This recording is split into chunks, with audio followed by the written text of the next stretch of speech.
You'll never believe what I've learned. What did you discover in the spellbook we found in the scriptorium? Salazar Slytherin's spellbook was a little difficult to interpret, but fascinating. Evidently, he encouraged teaching dark magic at Hogwarts. Neither the Imperious Curse nor the Killing Curse was unforgivable during his time. He believed students should be prepared to use dark magic when necessary, not to fear it. That's why we had to use Crucio to gain access to the scriptorium. He didn't want his knowledge shared with anyone who was afraid of the power of dark magic.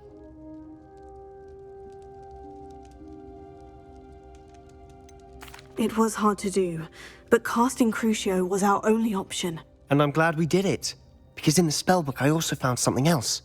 References to a lost relic, which, from what I can tell, grants the holder the power to reverse dark magic curses. And you think this relic might be able to save Anne? Precisely.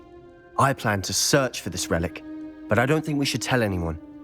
Especially Ominous. He wouldn't understand. We need to tell him.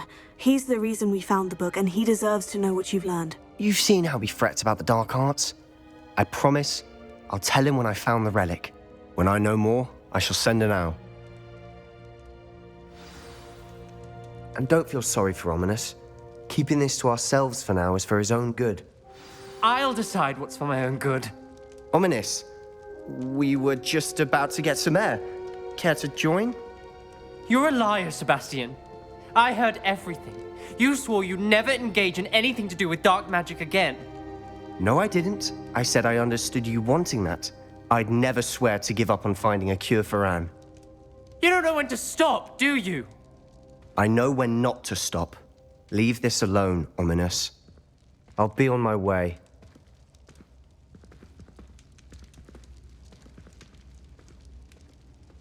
I am not letting this go.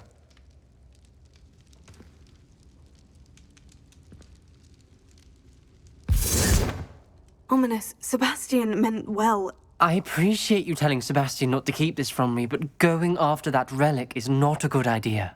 Sebastian doesn't even realize it, but he's as irresponsible and reckless now as his parents were years ago. It's why they died.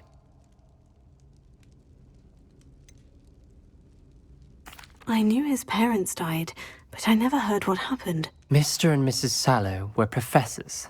Spent nearly every waking moment in the cellar library. Noses buried in books. Anne and Sebastian were upstairs when it happened. They heard a sudden crash and ran downstairs, but it was too late. Their parents had crumpled to the floor. A defect with the lamp in the cellar caused the room to fill with an undetectable toxin. Sebastian and Anne were helpless. They had no magic yet. What a horrible story. It is. That's why I can't understand Sebastian's recklessness. I've practically lost Anne. I cannot lose Sebastian too. Please avoid anything to do with that spellbook.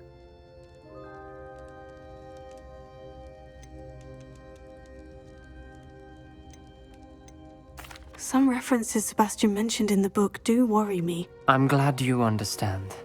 I hope Sebastian pursues this no further. But if you think he might, please let me know. It would mean a lot.